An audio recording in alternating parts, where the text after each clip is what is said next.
What's up, everyone? Welcome back to another edition of Sports to the Wire. For those of you who are actually new to the channel, I am your hostess, RASHEED, and on the other side of the fence there is Berick.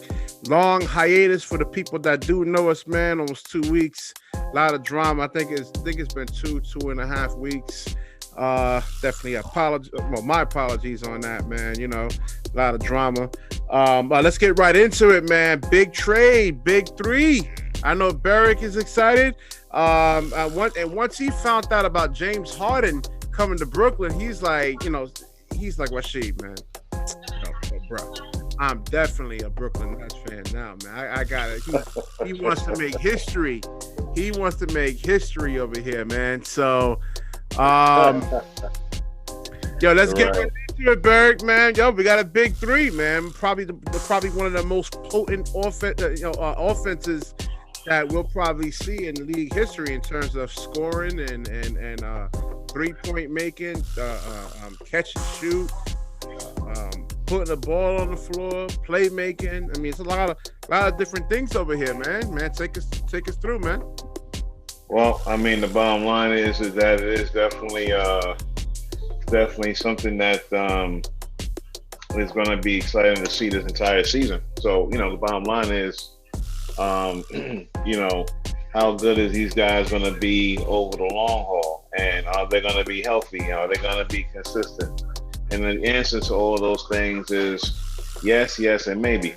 The only thing I can say maybe about is the fact that we don't know about the health. Everybody has problems with the health, but this is going to be a great assemble of players on a team, on a franchise that's probably been starving for a championship for the last 5-6 decades. Well, a city, not just a franchise, man.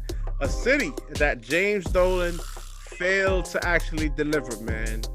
I don't want to hear anything, man. I mean, we're not going to talk about the Knicks. We ain't going to talk about the Knicks, but the Knicks, they've had their shot in the 80s and 90s, and we all know that. They've been to a finals a couple of times in that span, and, they were unable to deliver, and that's the whole thing. Patrick Ewing made a lot of guarantees, and they didn't come through with those guarantees. So he made one guarantee. All right, he made a number. All right, so supposedly Brooklyn lost a lot of depth over here, man. So what's your key takeaways on this trade here, man? I mean, they lose a lot. They lost Jared Allen. We'll talk about how they look so far.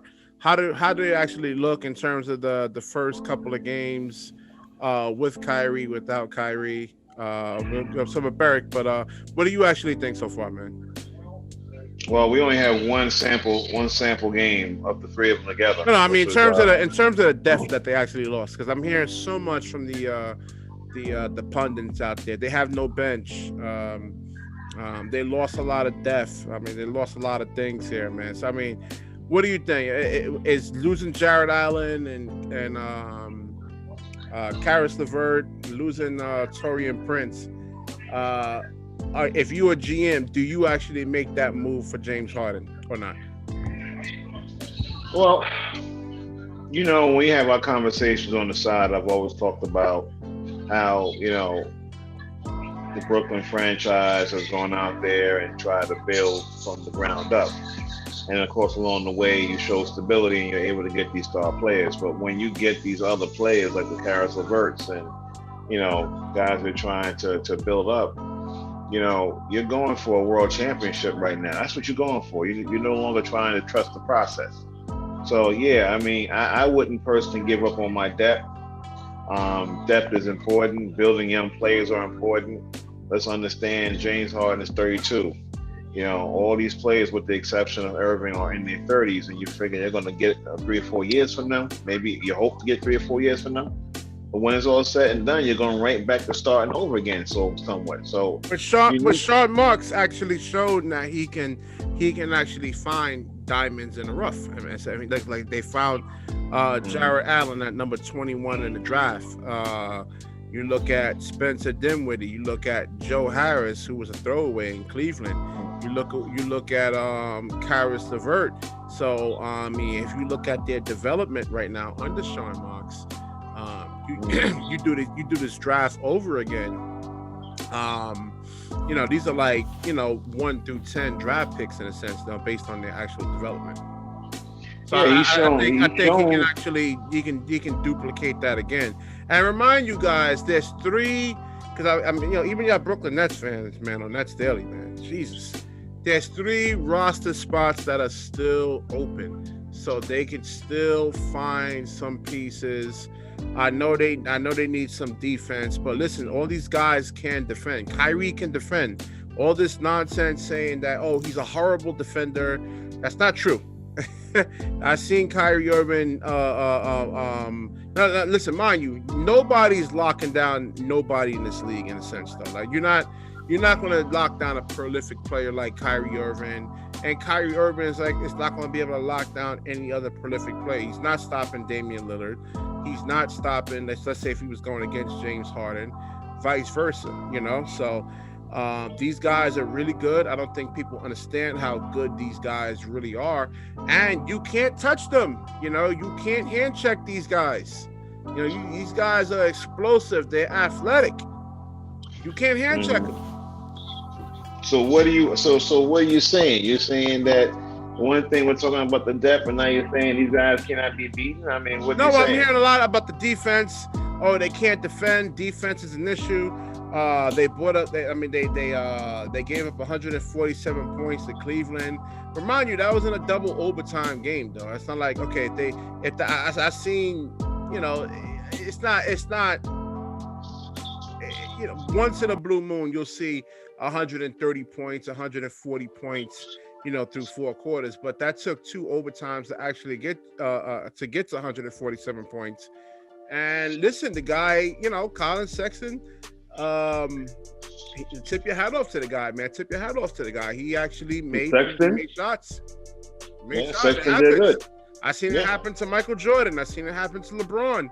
The guys just, I think, in a playoff series, Marcus Smart destroyed the Cleveland Cavaliers. He hit 7 or 8 threes, in a game, and it happens. I played a lot of basketball. You got guys that normally, they in terms of offensive production is not there, and just they have a night, they have a game where they just they're shooting up stuff and just things go in. Yeah, all right, but that's the thing. But expect it to continue to happen because right now, let's just be honest, you're not the league the way it's set up now, the rules and the way the players are playing ball right now. There's not much defense going on with any team. I mean, you've only had very little. You've had very little low scoring games right now. But I know people are going to shoot me down when I say this, but the Knicks might actually have the best defensive percentage because of Tom Thibodeau. But that doesn't guarantee a lot of victories. I'm just saying, when you mean by percentage, that are you able to rebound the basketball? How many 24-second shot clocks are going down against your defense? How much turnovers are you causing? Those are counting with those type of things. And right now, a lot of teams right now around the league are not doing that. But what they're doing is scoring off a lot of points. It's going on high percentage plays. It's going on low percentage plays. Getting to the free throw line. The refs are pretty much calling anything a foul right now. So the NBA is about getting their point production. That's their level of entertainment, and that's what they're going about doing. But as far as the Brooklyn Nets are concerned, I wouldn't worry so much about their defense. I would worry a lot about their depth. I would worry about, possibly having health issues down the road, worrying about Kyrie Irving's mental state, and how he goes about business, because he's always shown that he's all about 2 things. Number one, himself, and secondly, the team.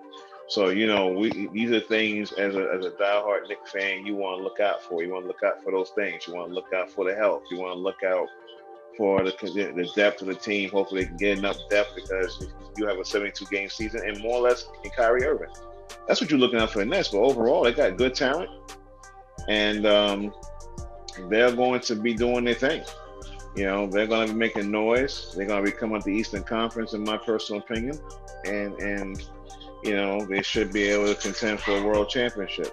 All right, so I had the Brooklyn Nets roster actually pulled up, and listen, these players, some of these players on this roster now, Spencer Dinwiddie actually went down But Bruce Brown, I mean, definitely, man. I mean, he's a nice rotation piece. Tyler Johnson over here, man, he actually played good in the bubble last year. Timothy Laou Cabarro, the Frenchman, he's actually producing for them.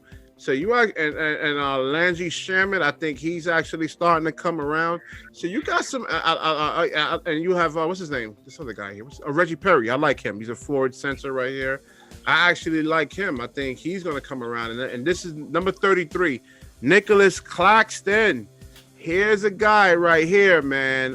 Let's see how he looks, man. But he's what's the word that I'm actually looking for here, man? But if he can actually get going, because he can actually give you what Jared Allen, he does it. He could shoot, but actually he's better in a sense, I think, because he can shoot the three, but he still gives you rim protection, and he can rebound, he can move laterally, and he can switch on to guards.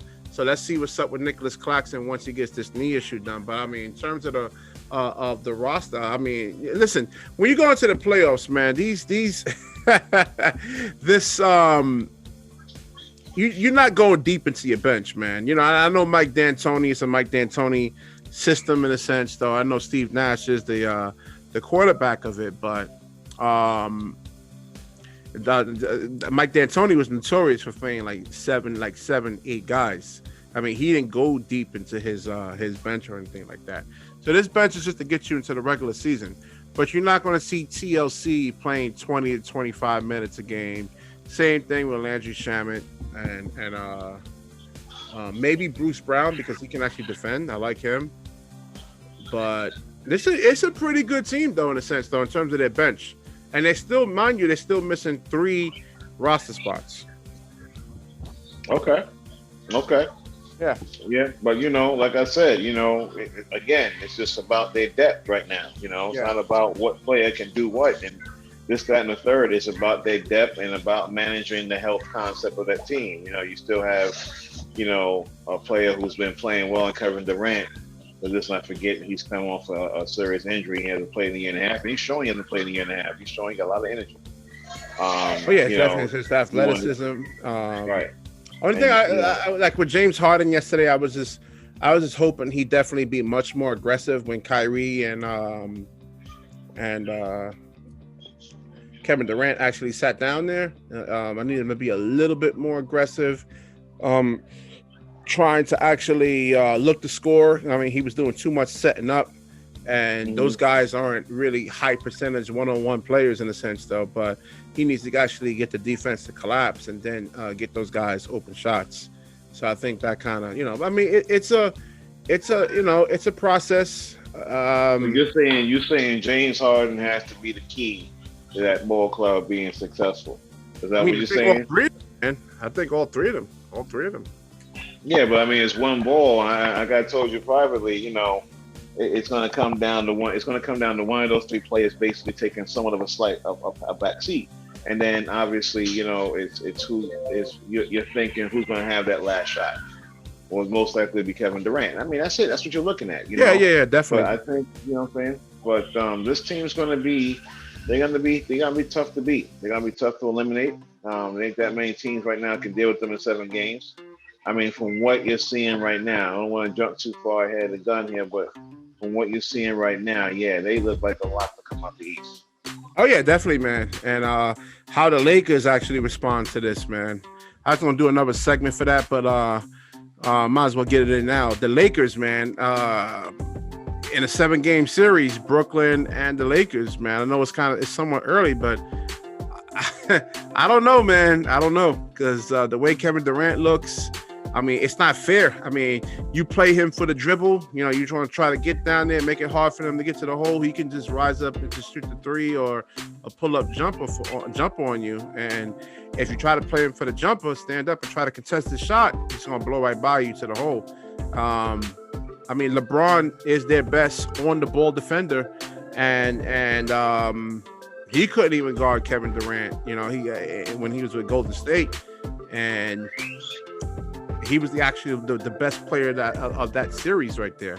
And when they kept asking LeBron, All he kept saying was Kevin Durant, Kevin Durant, Kevin Durant. That's all he kept saying. Mm-hmm. So in a 7-game series, what do you actually think, man? The Lakers and Brooklyn. I think it's too soon to tell. You're talking like you already know who's going to win the series. I mean, it's too soon to tell. You know, I mean, again, you know, I've seen these three-headed monsters in the past. They were locks. They were locks. Yeah, they're going to win. They were locks, and then they get to a certain team that's close to a certain particular. Well, I mean, way, there's a disclaimer in there: barring injury. Barring injury, always barring injury. It's not even barring injury. If they can get there fully healthy and might run into a team that will be able to challenge them.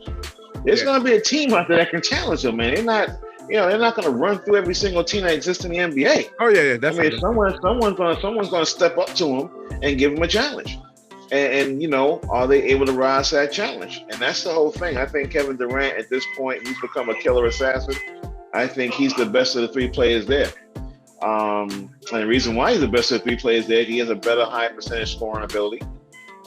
His being able to put the ball on the floor at 6'11", 7 foot, whatever the case is, that's going to be another problem. You really have a hard time defending the three of them, but KD's the better player of the three. Oh yeah, and the more efficient player of the three. You know, that's what I said. Efficiency is everything, man. You know, so he's the guy that will be able to come through for them, but he's the guy that came off the catastrophic injury, so he's the guy you really have to load manage a little bit. They did about a week and a half ago, and now he's been playing every game because there was no Kyrie Irving. Now Kyrie's back, so now you still want to play him for a couple of games so you can find out where the team is with the three of them on the floor. Once they start getting an idea what they're going to be, their identity, so to speak, then you're going to see the load management take over again, which, well, they should. You're trying to make it through the season. Yeah. And you're trying to come out the East. This guy in the barbershop last Saturday, he was like, oh, Anthony Davis can lock up Kevin Durant. I'm like, dude, are you out of your mind? I said, this dude is averaging 30. He's averaging, was it 29.9 points a game, but before that 42-point explosion. And he's not even warmed up. His legs aren't even there, really. You know what I mean? Damn. I don't know, man. I don't know. I didn't expect Kevin Durant to look this good. Cause I said, even as a catch and shoot player, I said, if he's at 80% and he could just hit, you got Kyrie on there, he can draw the defense and kick it out to a wide open Kevin Durant at 80%. That's still even good, but I don't know, Berick, man. I don't want to get too far ahead of myself, man. I know but you are getting far ahead of yourself. I don't want to, but I'm trying. What I mean? But like I said, at the end of the day, man, this team's been put together to win a championship. When you asked earlier about the depth, about developing young players, well, you did that, and now you decided to take those young players and kick them to the curb and, to go for this championship. So you better get it. And I think personally, only thing I'm going to say about the championship with the Brooklyn Nets is I think it's kind of championship or bust for them. Oh, yeah. But, we shall see how this thing plays out. But right now, in a 7-game series, I couldn't tell you right now. We can talk about this in 2 or 3 weeks, maybe 2 months from now. We have probably a better idea. Yeah, a couple of months. When the team gels. Yeah. But right now, if you want to judge it on right now, it's no flat out. The Lakers are 8-0 on the road this season. 8-0. They just got finished beating Milwaukee. They look tough on the road. Okay. They're good at home. So if you want to go by what you see right now. All right, we'll do the Lakers. Do the Lakers in another segment next week because I want to talk about the team and honestly I don't like their team, but we're gonna talk about them next week. I know there's a lot of Lakers fans on this show here, man. And what's not to like, man? The boys are playing. They're playing together. They have something the Brooklyn Nets don't have right now. They have a complete rhythm, cohesion. Right. That's right. That's right. So Brooklyn's got to work on that, and they'll get it. And once they do, they'll probably get the better nod than over the Lakers. But right now, and of course you got that third team. You got to worry about the Clippers. Everybody's worrying about them too. The Clippers have to step up. Well, they haven't addressed the point guard issue. That was the main thing. They should have got Rondo. We talked about this about a month ago. Rondo should have been a priority, a serious priority, even if you have to overpay him slightly. And they didn't address that unless I don't know Reggie Jackson will come through for them. Okay, but you want to know something? It's a different coach. You want to know something? Yeah, I'm listening. Yeah, it is. But you want to know something? The Clippers are a half game out of the top seed in the West. Yeah, yeah. If they got a point guard problem, it's not really working. It's not killing Well, no, them right I now. mean in the playoffs, not now. I mean regular season and All right, playoffs. all right. Well, we got to understand something. The West is stacked. Phoenix has gotten better. Dallas has gotten better. Porzingis is back. All right. Golden State is tough. They gotten tougher. Knicks are beating them right now, but they got tougher. You got some teams. You got some teams in the West that are going to challenge the Lakers and the Clippers. In the Eastern Conference, you know what you're going to have. You're going to have Philly and Milwaukee. Can they beat the Brooklyn Nets in a 7-game series? I could say honestly no. Now, barring injury, like you said, we'll find out how that plays out. But at the end of the day, man, I think the Brooklyn Nets, Sean Marks did a great job putting this team together. And I'll leave it on that note that for Brooklyn fans, including yourself, they're doing good things, and they're giving the fan base a lot of hope that this year might be, that year where they get the title. So we shall see. All right, we'll wrap this up over here. If you like the video, please comment, subscribe it, share it. Sharing is caring. When you share, the universe gives back to you. Peace, guys. All right.